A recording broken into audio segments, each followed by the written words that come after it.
Hola hermanos, ¿cómo están? Les saludamos en el amor del Señor. Es un gusto compartir con ustedes nuevamente este tiempo, la palabra del Señor. Estamos en la serie denominada Justificados por la Fe, en este mes que hablamos de la fe, de la gracia, de la honra, de la gloria a Dios, de este mes en donde recordamos un aniversario más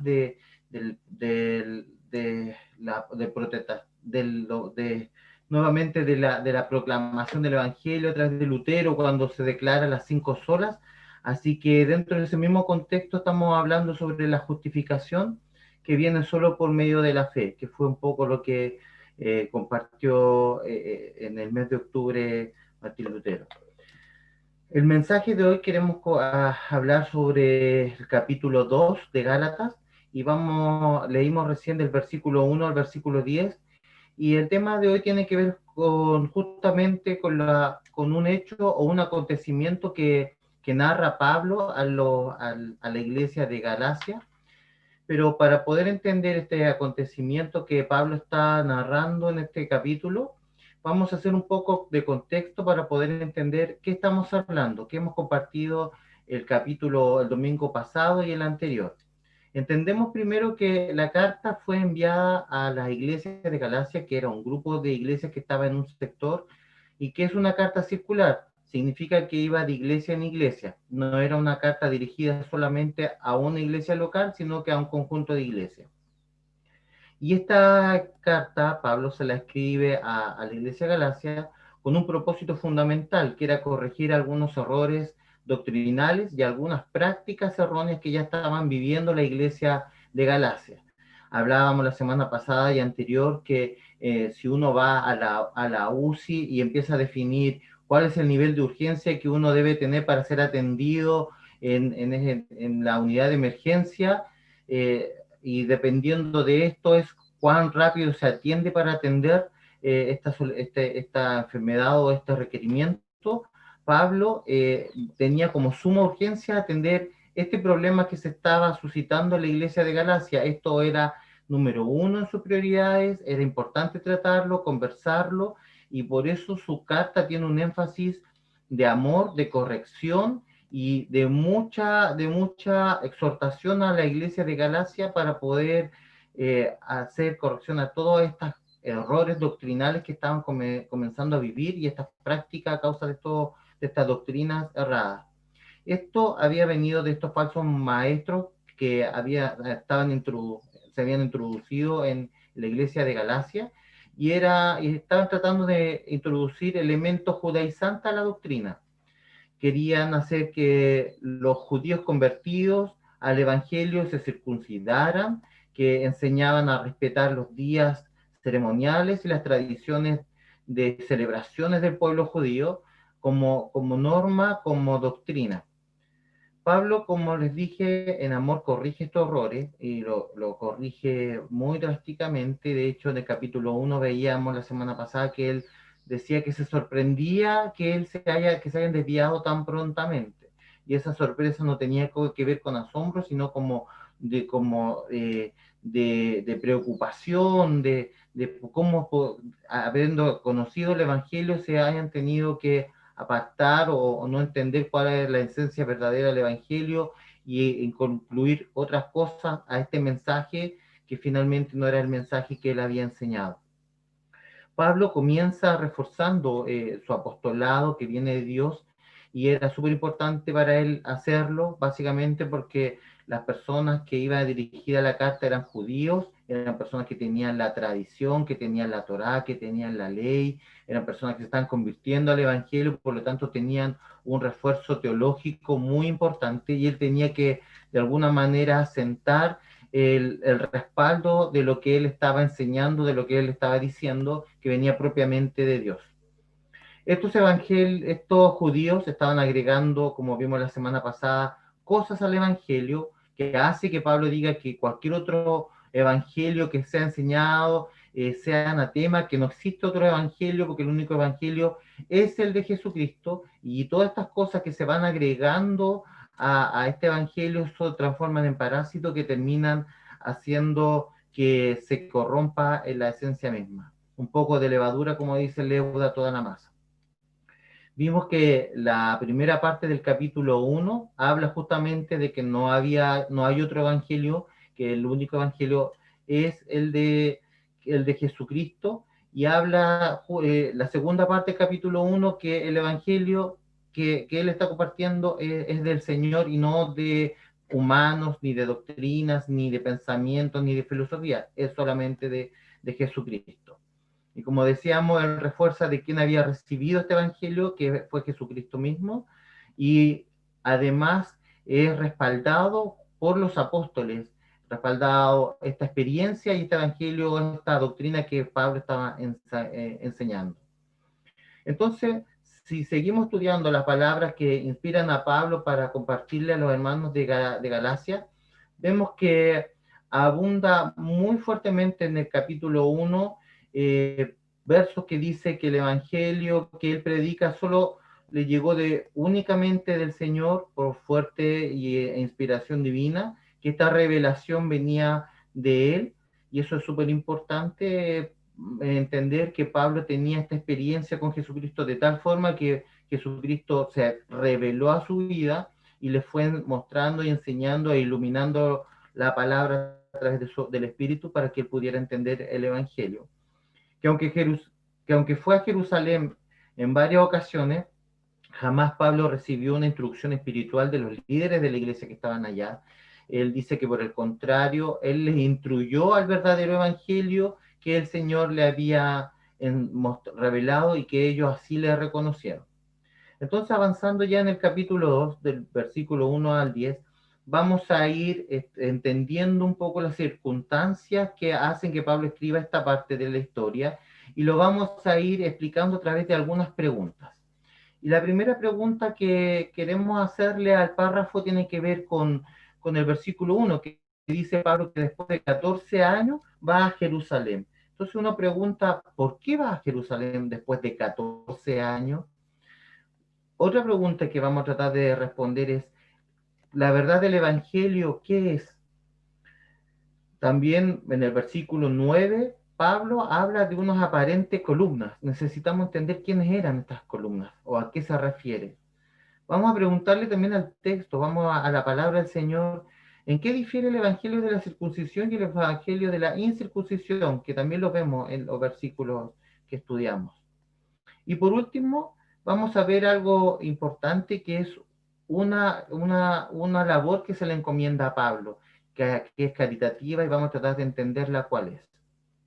Y como decíamos, el capítulo 2 de Gálatas es la continuación de la narración de lo que Pablo está contando con respecto a su viaje misionero y lo que él vivió en su viaje misionero. Es la continuación del capítulo 1 y todo lo que hizo después de que Jesucristo le revelara el Evangelio. Entonces nos va contando que después que recibió el Evangelio, él estuvo 3 años, después de 3 años fue a Jerusalén y ahí estuvo solamente alrededor de 15 días. Y durante esos 15 días estuvo con Pedro y estuvo con Jacobo, hermano de Jesús. Eso lo dice Pablo en Gálatas 1:18. Pero ¿por qué después de eso se demoró 14 años en ir nuevamente a Jerusalén? La palabra dice que él subió a Jerusalén llevando consigo a varios hermanos.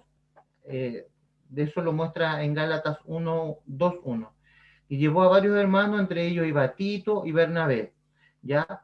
Y lo lleva justamente porque fueron encomendados para tratar un asunto muy importante a través de los líderes de la iglesia que estaba en Jerusalén. Si comparamos la visita que Pablo hace a Jerusalén en el libro de Hechos, capítulo 15, cuando Lucas nos narra esta visita, nos damos cuenta que esa experiencia o esa narración de Hechos 15 es justamente a la que Pablo hoy día se está refiriendo cuando dice que va con Tito y con Bernabé a Jerusalén después de 14 años y van a tratar el mismo problema. En definitiva, es la misma narración, ¿ya? Y es un viaje que nace a raíz de los estragos que estaban causando los judaizantes en la iglesia de Antioquía, iglesia de donde había salido Pablo y Bernabé en aquel viaje misionero, su primer viaje misionero, que lo vemos en el libro de Hechos 13. Dice que cuando Pablo, después de este viaje misionero, que es el primero, vuelve, se encuentra con serios problemas doctrinales dentro de la iglesia, causados justamente por estas personas judías que se estaban volviendo al evangelio y que estaban tratando de introducir elementos judíos a la doctrina del cristianismo, al evangelio. Con gran presión estos judíos insistían en que solo creer en Jesucristo no bastaba para la salvación del alma, sino que hacía también falta someterse al rigor y a la ley y a la tradición de Moisés, y obviamente a la circuncisión. Por eso Pablo dice que cuando va con Tito no fue obligado a circuncidarse porque Tito era griego, era gentil. El apóstol no toleró para nada, ni por un segundo, esta doctrina falsa, por lo que la polémica surgió en la iglesia sin lugar a duda dentro de los líderes, que tuvieron que tomar la decisión de enviar una comitiva consultora a Jerusalén, como siendo líder principal Pablo, el apóstol Pablo, para tratar este tema. Entonces ya estamos viendo que la iglesia está teniendo unos conflictos internos, estamos viendo que la iglesia está teniendo problemas doctrinales por causa de enseñanzas erróneas de personas que ya se estaban involucrando en la iglesia, y fue tanto el conflicto que tuvo que el grupo de líderes de la iglesia tuvo que ir a Jerusalén a hablar con el grupo de líderes que estaba allá, Pedro y los demás apóstoles, para tratar el tema y que ellos pudieran escuchar y tomar una decisión con respecto a lo que este grupo de judaizantes estaban enseñando. Pablo dice que él subió a Jerusalén, en el versículo 2, según una revelación. No sabemos en concreto a qué se refiere con una revelación. Como decía delante, Pablo, cuando Jesucristo se manifiesta a Pablo, lo hace, se revela cuando lo bota del caballo y él le habla: Pablo, Pablo, Saulo, Saulo, ¿por qué me persigues? Eso es una revelación profunda. Y la relación tan estrecha que tenía Pablo con Jesucristo permitía que Jesús le fuera iluminando la doctrina, le fuera iluminando la palabra y fuera entendiendo. Entonces, en esta relación podemos quizás entender que en un momento de oración por causa del problema que estaba viviendo la iglesia, Dios le muestra que era importante y era necesario que fueran desde Antioquía, fueran a Jerusalén para tratar el problema. Y eso claramente lo vamos viendo en este pasaje. Arman un grupo, se van a Jerusalén, y cuando llegan a Jerusalén le ventilan, le expresan a los apóstoles todos estos asuntos que estaban viviendo como iglesia, y además aprovechó de testificar todo lo que también Dios estaba haciendo a través de su viaje misionero. La verdad del Evangelio dijimos que lo íbamos a responder también como una segunda pregunta. ¿Qué es? ¿Por qué Pablo habla en estos versículos de la verdad del Evangelio? El verso 2, Pablo dice: les expuse el Evangelio que predico entre los gentiles. Además dice: ni por un momento accedimos a someternos para que la verdad del Evangelio sea salvaguardada para nosotros. Cuando uno lee este pasaje y uno lee este versículo, uno dice: ¿qué evangelio, por qué es necesario que Pablo exponga delante de los apóstoles el evangelio que él predica entre los gentiles? ¿Acaso hay otro evangelio? ¿Acaso hay otra doctrina o otra enseñanza que él estaba entregando para los demás? Y eso da a presumir que hay otro evangelio para que tiene que él exponerlo y aclararlo. También habla de que no accedieron a someterse justamente a las presiones de este grupo judaizante que estaban tratando de imponer estas doctrinas de la circuncisión, de guardar los ritos y las tradiciones de la ley de Moisés. Ya, sin embargo, con esta mención, él vuelve a tocar que el tema principal de la epístola y de lo que nosotros estamos estudiando es uno, que hay un solo evangelio, y que durante los capítulos que él va a ir escribiendo y vamos a ir estudiando más adelante, vamos mostrando el contraste que él hace a causa de que la ley de Moisés ya había sido caducada por causa de que Cristo había cumplido la ley. El pacto antiguo en las tablas escritas en el Sinaí a través de Jesucristo había sido escrito. Por lo tanto, Pablo tenía un gran celo de la verdad del Evangelio porque él lo había enseñado, porque él lo había instruido, porque él había enseñado en sinagogas y a todos toda la experiencia y todo lo que Dios le estaba mostrando, pero sin embargo vamos viendo que a pesar de eso estaba entrando fuertemente todas estas falsas doctrinas y todas estas falsas enseñanzas a través de estos falsos maestros que estaban introduciéndose al mover de la iglesia. A través de los años también hemos escuchado que se ha predicado y se ha definido el Evangelio como un aspecto definitivo de son las buenas nuevas que debemos oír, creer y obedecer, que son las buenas nuevas que nos conducen a Jesucristo. Ese es el Evangelio que hemos escuchado, que se lo hemos escuchado a Pablo, que fue lo que expuso delante de este concilio, que fue lo que expuso delante de estos apóstoles, de estos líderes, y que es el mensaje que nosotros testificamos dentro del Evangelio. Y si bien es cierto, esa es la verdad gloriosa, también debemos tener en cuenta que Pablo defiende este verdadero Evangelio. Y tenemos que tratar de entender por qué Pablo defiende este Evangelio con tanto ímpetu y con tanta fuerza frente a este grupo de personas que hemos señalado antes. Y lo vemos que el Evangelio, no, la perfección del Evangelio y es un descansa en el marco del contraste de la sombra que prefiguraba la ley de Moisés. Cuando Dios establece la ley de Moisés con sus normas, con sus estatutos, con sus formas, con sus prácticas, entendemos claramente que el Evangelio descansa en este marco, que todo lo que Dios estableció a través de la ley de Moisés solamente era prefigura de lo que iba a venir, que era Jesucristo y que Él vivió justamente la ley de Moisés, que Él encarnó todo lo que Dios fue mostrando a través de la ley. Por eso Pablo no deja de defender este Evangelio, porque claramente él entiende que a través de Jesucristo la ley de Moisés ya había sido cumplida y que hoy nosotros a través de Jesucristo podemos vivir la gracia porque él en la cruz cumplió toda aquella ley que el ser humano no podía cumplir por obra y por decisión humana y por voluntad humana.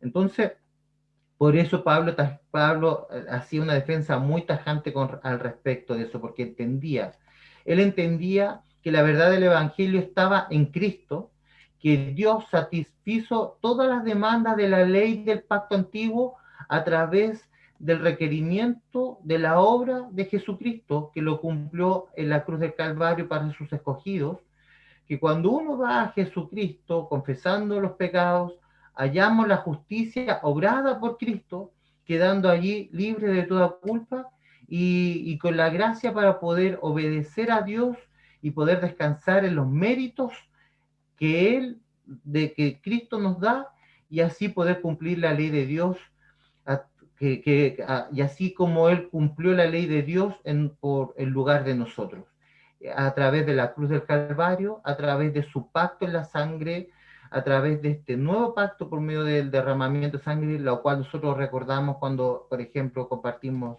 la cena del Señor.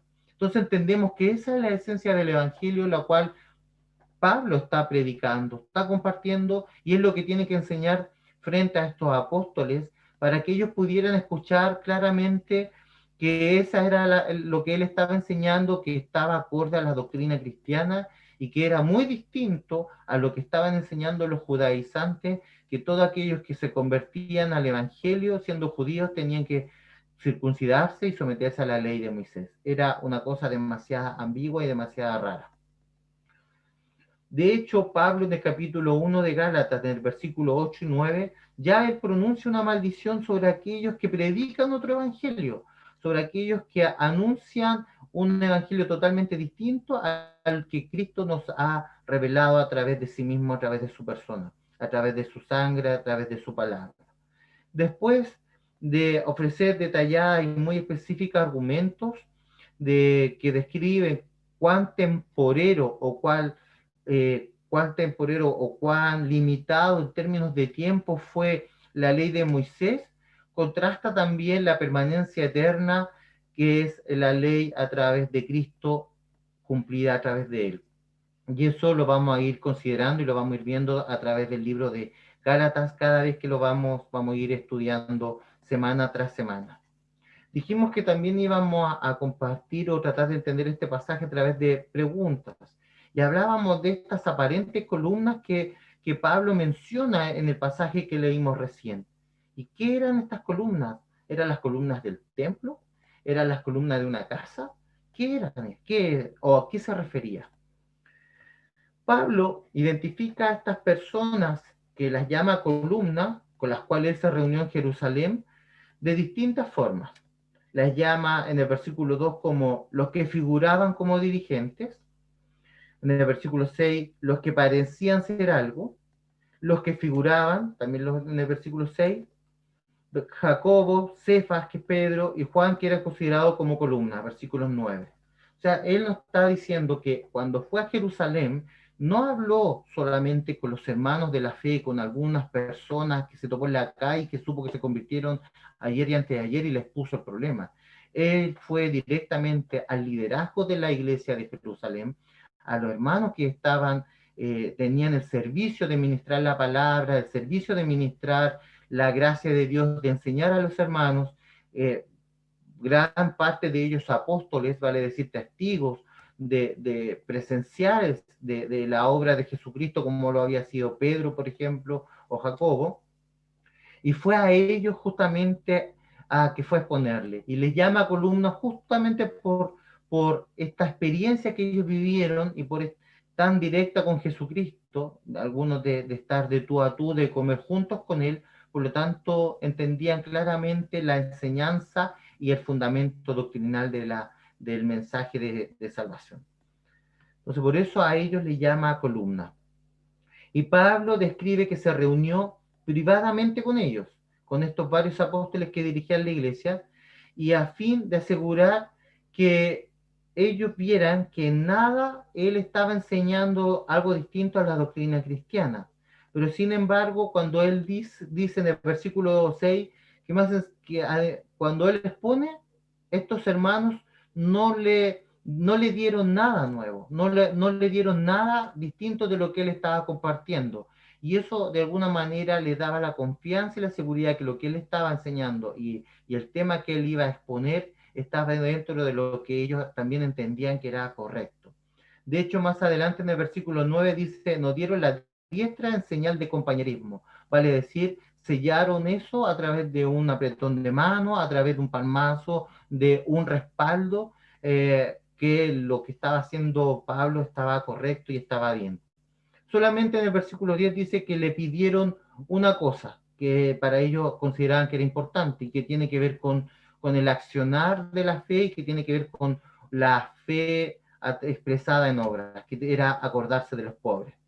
Y como dice Pablo, y termina ese versículo del versículo 10, dice que lo hizo con diligencia y que incluso al tema que él iba a tratar, que era el tema de la circuncisión, ni siquiera obligaron a su compañero Tito, siendo griego, a que lo hicieran, porque entendía claramente que no era lo correcto. Entonces ahí va mostrando claramente que Pablo tiene esta reunión con este grupo de líderes y va expresando y va exponiendo la verdad, el evangelio, de tal forma como lo entendió y como lo está viviendo. La narración del libro de Hechos capítulo 15, que es muy hermosa, yo los invito a leerlo y poder unirlo con Gálatas, que es lo que estamos leyendo ahora, se van a dar cuenta del contexto histórico que está escribiendo Pablo. Dice que los apóstoles en Jerusalén se gozaron al oír el testimonio de Pablo, al oír cómo la obra salvadora, la gracia salvadora de Dios estaba alcanzando a los gentiles. Se gozaron en gran manera, viendo cómo Dios le había abierto este ministerio a Pablo para poder llegar a todos los gentiles a los cuales le estaba haciendo. Y les mandan una carta a los hermanos de Antioquía y le dicen que solamente les mandan algunas recomendaciones prácticas, tales como no comer sangre, no comer ahogado, ni practicar la fornicación. Vale decir, todo lo que está enseñando Pablo, lo que está diciendo Pablo está correcto, solamente nosotros añadimos que cumplan estas acciones prácticas. Es el fin de la carta que ellos mandan a Antioquía. Y como les decía, le encomendaron la tarea a Pablo de allegar ofrendas a lugares que él visitaría a fin de aliviar las necesidades materiales de los cristianos que vivían no solamente en Jerusalén y que estaban teniendo estas aflicciones por causa de la sequía, sino que también aquellos que estaban padeciendo pobreza y grandes necesidades en todo este trayecto, en todo el camino. Y que Pablo aceptó con mucho gusto, y eso lo podemos evidenciar, todo el esfuerzo que él hizo en 2 Corintios 8 y 9, que también al momento de leer este pasaje nos vamos a dar cuenta que está dentro de este contexto y vemos cómo él con mucha solicitud y con mucho esfuerzo cumplió esta petición de los apóstoles. Sin embargo, no podemos perder de vista la firme insistencia del apóstol en el sentido de que él quiere defender la doctrina del evangelio que él estaba enseñando y que fue recibida directamente a través de Jesucristo. Que esta doctrina que él recibió no tuvo ninguna intervención humana, ni de algún apóstol, ni de alguna otra persona.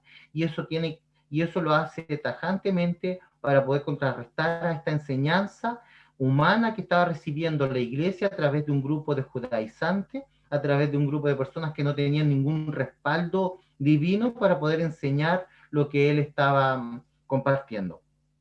Por eso él refuerza varias veces que el origen de aquella revelación era directamente a través de Jesucristo, y a través de esta revelación él obedecía y proclamaba la verdad revelada a través de él. Y esto es importante porque contrasta también con la ambivalente actitud y la práctica que muestran los apóstoles en Jerusalén.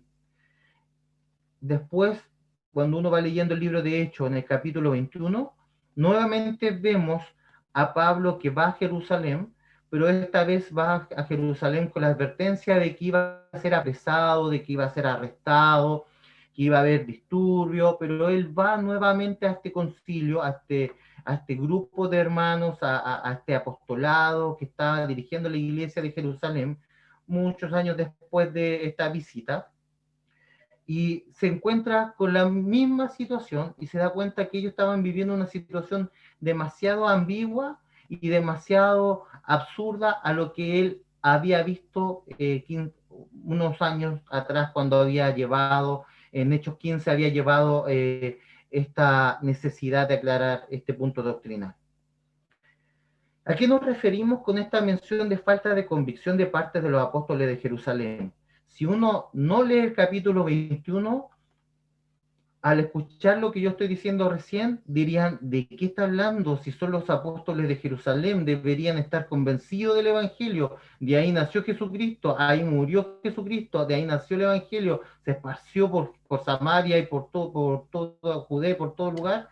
Pero sin embargo, cuando empezamos a estudiar el Hecho 21-17, vemos que cuando Pablo se acerca nuevamente a los hermanos que están ahí en Jerusalén, ellos reciben a Pablo y dicen, cuando llegamos a Jerusalén, los hermanos nos reciben con gran gozo. Hasta ahí súper bien.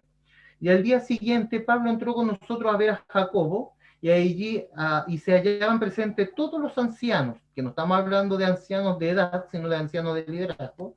Cuando ellos oyeron, glorificaban a Dios. Y le dijeron a Pablo con mucho orgullo y con mucho, ya ves, hermano, cuántos miles de judíos ya han creído, y todos celosos de la ley.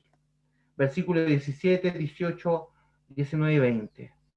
Y eso muestra claramente la ambigüedad que estaba viviendo ya el pastorado de la iglesia de Jerusalén.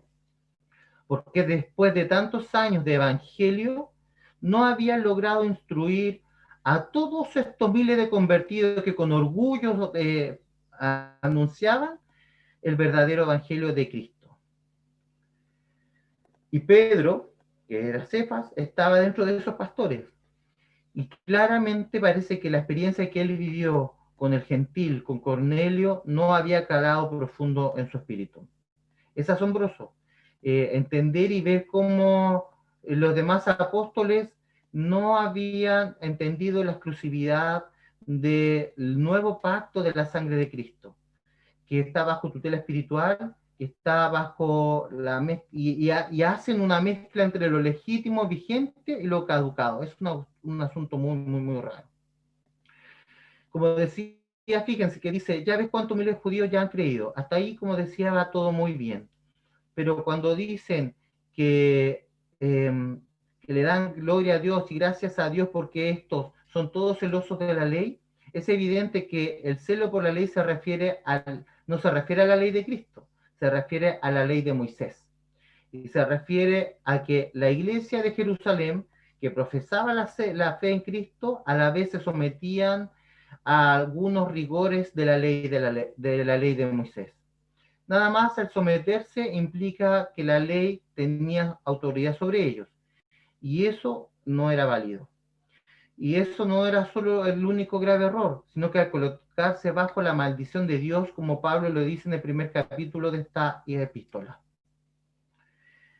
Es más revelador también que estos ancianos de la iglesia de Jerusalén, más adelante cuando dicen que pero que en cuanto a los gentiles que han creído, nosotros le hemos escrito que no guarden nada de esto, en el versículo 25 del capítulo 21, da clara alusión a la carta enviada muchos años atrás a través de Pablo a la iglesia de Antioquía, diciéndole a los hermanos de allá que no era necesario guardar la ley, que no era ya necesario que se circuncidaran, ni guardar todos estos ritos ni tradiciones de parte de la ley.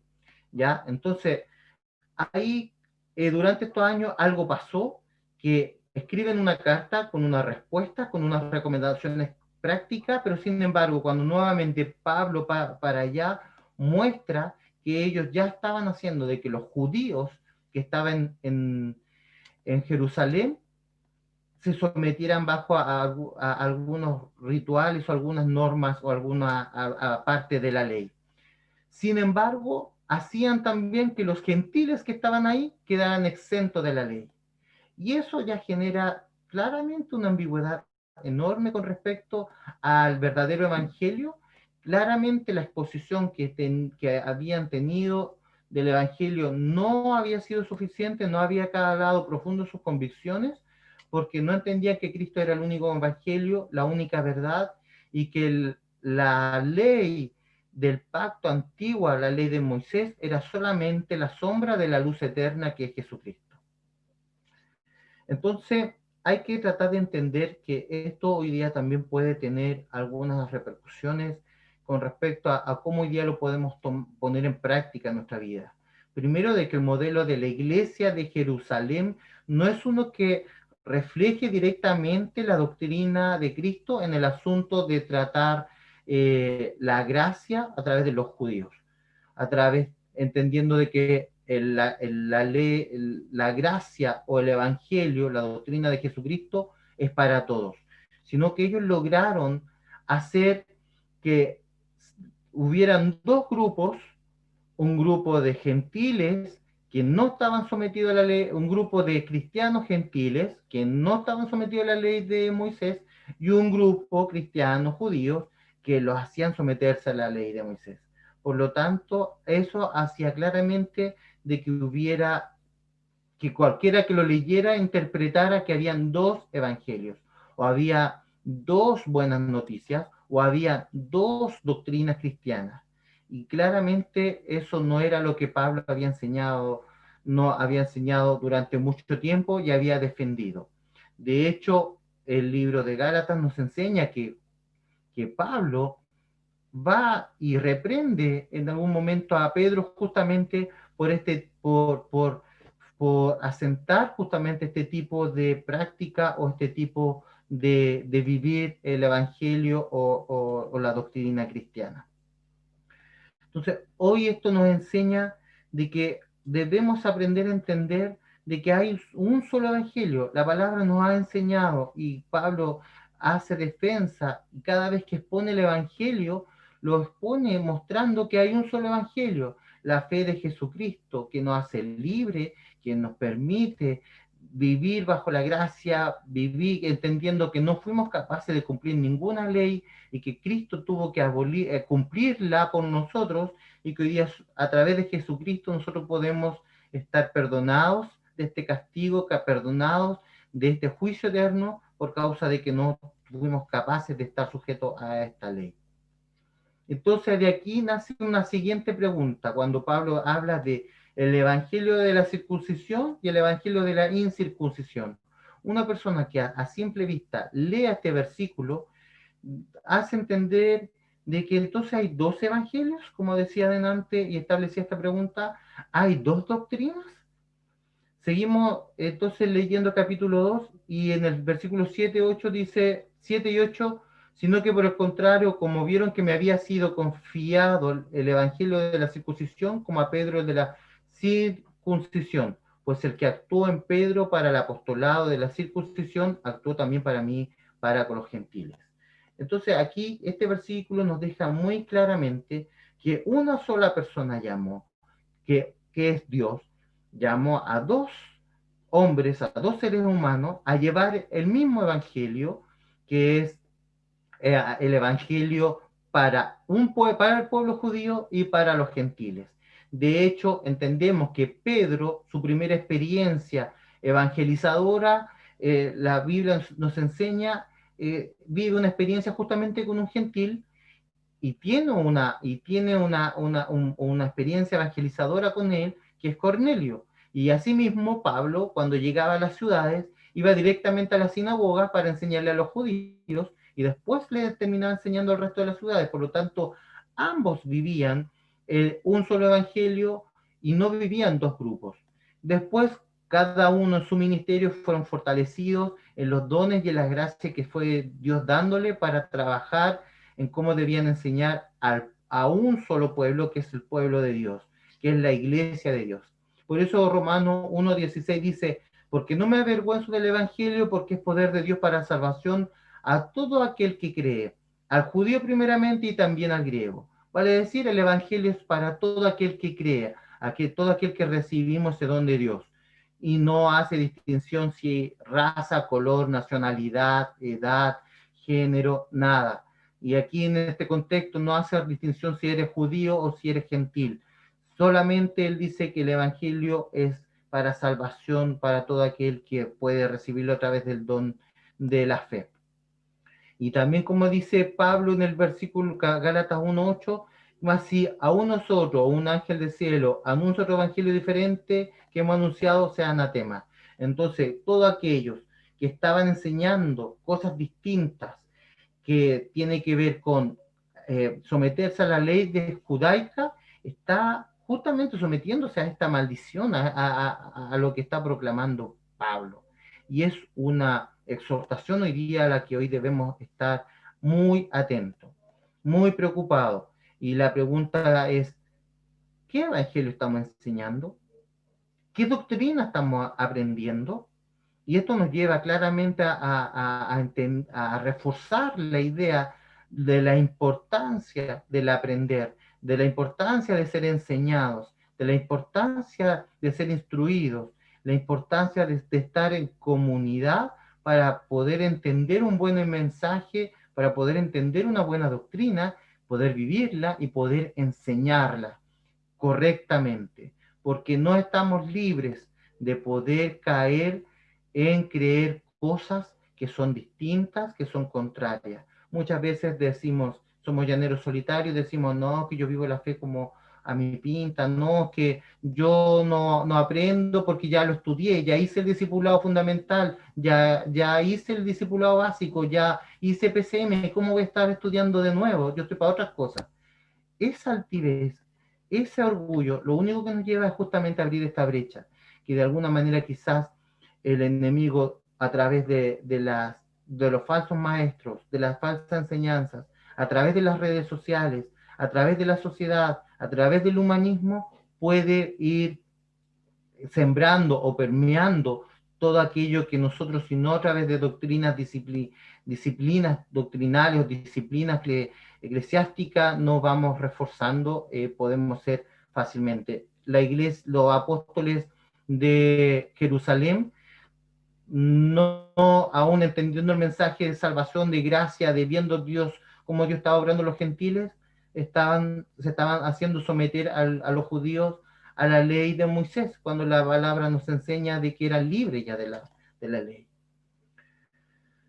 Y como dije al principio, vamos a ir respondiendo este capítulo a través, o esta primera parte del capítulo 2 a través de algunas preguntas, y queremos entender cuál es esta obra caritativa que le fue encomendada a Pablo. Uno puede decir, oye, Pablo, gran líder de la iglesia, él la lleva, entonces no está para algunos temas prácticos o contingentes de la iglesia, para eso hay otros hermanos que pueden servir, y Pablo se preocupa de esto otro, que a la vista de ojo humano puede ser más importante.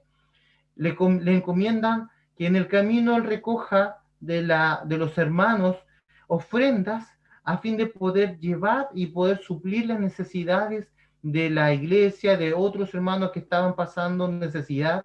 Y Pablo dice que lo hizo lo procuró hacerlo con mucha diligencia. Ojalá Dios disponga en nosotros, en nuestros corazones también, tener esta misma expresión, y que cada uno de nosotros podamos decir, yo lo hago con mucha diligencia, más allá de quién es, a quién lo vamos a hacer, que lo hago con mucha diligencia. Pablo lo está enseñando a través de un ejemplo.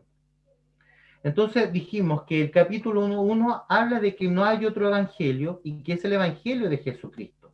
Entonces ya es importante entender, por muy básico que suene, ¿es el evangelio de Jesucristo el que estamos enseñando? ¿Es el evangelio de Jesucristo el que estamos aprendiendo? ¿Es el evangelio de Jesucristo el que estamos viviendo? ¿O hay algunos otros parásitos que creemos que son buenos, algunas prácticas religiosas que creemos que son buenas, que terminan adhiriéndose a esta doctrina que estoy aprendiendo y que hacen que de alguna manera empezamos a creer en cosas que no correspondan y que a veces creemos que están bien? El capítulo 2 nos lleva a través de la historia a mostrar la importancia de tener disciplinas espirituales a fin de poder exponer la obra de Dios, a fin de poder fortalecernos a través de ella, a fin de alimentarnos a través de ella, a fin de tener una muy buena relación con Dios a través de estas disciplinas espirituales, y a fin de que nos ayude a estar permeados de todo aquello que nos pueda llevar a algún error doctrinal o algún error que nos pueda apartar directamente de la gracia de Jesucristo y nos podamos volver a ser esclavos de alguna tradición o de alguna obra. Nos muestra que la obra de salvación no es por la obra de Pablo, no es por el mensaje de Pedro, no es por la obra o la enseñanza de los judaizantes, no es por lo que nosotros estemos enseñando. La obra de salvación, el mensaje de salvación es a través de Jesucristo, es a través de la palabra, y nosotros solamente somos siervos, somos piedras dentro del templo, dice la palabra, que estamos edificando su iglesia. Todos nos necesitamos. No necesitamos agregarle nada más al evangelio. A veces cuando uno escucha, que están hablando de otro evangelio, pensamos en doctrinas radicalmente más opuestas, como el humanismo, como los solo Jesús, como los testigos de Jehová. Pero muchas veces dentro de lo que hoy día nosotros estamos enseñando, si empezamos a colar nos damos cuenta, o estamos creyendo, si empezamos a colar nos damos cuenta que hay pequeñas cosas que no están correctas acorde a la escritura, en lo práctico, en la doctrina, en lo que vivimos, y eso puede llevarnos a creer en otra cosa que no sea el verdadero evangelio. Nos muestra la importancia de vivir en comunidad. Pablo fue con una comitiva, no fue solo, fue con un grupo de personas a hablar a otra comunidad, a los apóstoles, para tratar los temas doctrinales. Y eso nos muestra la importancia de la comunidad para fortalecernos a través de la enseñanza. Los apóstoles enseñándole a esta comitiva que venía de Antioquía, estos hermanos de Antioquía enseñándole a los apóstoles todo lo que estaban viviendo a través de los gentiles y cómo Dios se estaba manifestando. todos estamos a la par y todos estamos aprendiendo y nos estamos edificando, pero es importante hacerlo y fortalecernos en comunidad a través de la palabra y no solos como llaneros solitarios. Como decía, estar atento a las falsas enseñanzas, a las falsas doctrinas, a los pensamientos mundanos, a decir, oye, si yo soy del Señor, soy reservado, Él me predestinó, por lo tanto, nada, si yo escucho esta música o digo estas palabras o apago la Biblia para ver no sé, Netflix, no me va a pasar nada. A la final, todo aquel principio mundano que lo empezamos a permitir en nuestra vida, puede hacer que nos haga, que podamos abrirle puertas a todos estos parásitos. No olvidemos que los hijos de Aarón, siendo sacerdotes, llevaron fuego extraño al tabernáculo. Y por causa de eso, la gloria de Dios los consumió, la santidad de Dios los consumió. Entonces, permitir algo que uno crea que está bien, puede llevarnos a perder el foco y a perder claramente nuestra relación con el Señor. Que el Evangelio nos lleva al servicio. Si yo digo que vivo el Evangelio, el Evangelio me lleva al servicio por sí mismo. Y servir a Dios a través de la congregación, a través de los hermanos a los cuales Dios nos ha puesto en gran estima, a considerarlos, apoyarlos en lo laboral, en las solicitudes, en las cosas prácticas. Eso lo muestra Pablo sirviendo a la iglesia a través de recogiendo las ofrendas. Pablo sirviendo a los apóstoles enseñándoles, los apóstoles sirviendo a Pablo a través de la enseñanza. Todos nos servimos unos a otros a través de los dones y la gracia que Dios ha puesto en cada uno de nosotros. Por lo tanto, es importante entender que si yo estoy sirviendo, es una consecuencia del Evangelio, es lo que yo estoy viviendo el Evangelio, que ambas cosas van ligadas. Yo no puedo decir que vivo el Evangelio si yo no sirvo a mi hermano a través de los dones que Dios ha puesto en mi vida. Y servir es buscar satisfacer y apoyar las necesidades de los demás, y hacerlo con diligencia, y cumplir ese trabajo con mucho esfuerzo, con mucho gozo, con mucho esmero. Pablo es muy claro en lo que está enseñando a través de estos versículos, claramente de que la doctrina se transforma en algo práctico. Y es importante que nosotros podamos entender que las cosas prácticas que estamos viviendo el Evangelio es parte de la doctrina que estoy creyendo. Cuando somos muy liberales, estoy viviendo de una forma muy liberal, es parte de la doctrina que estoy viviendo. Si estoy viviendo de una forma muy legalista, ¿es parte de la doctrina que estoy viviendo? Entonces, hoy como yo vivo es de acuerdo a lo que yo estoy creyendo. Sí, y por eso es importante examinarlo, revisarlo, confesarlo y buscar la comunidad para que nos podamos edificar y apoyar. Le damos gracias al Señor por este tiempo, le doy gracias al Señor porque nos permite aprender de su palabra y que podamos compartir juntos como iglesia de lo que Él nos quiere enseñar día a día. Que el Señor les bendiga, hermanos.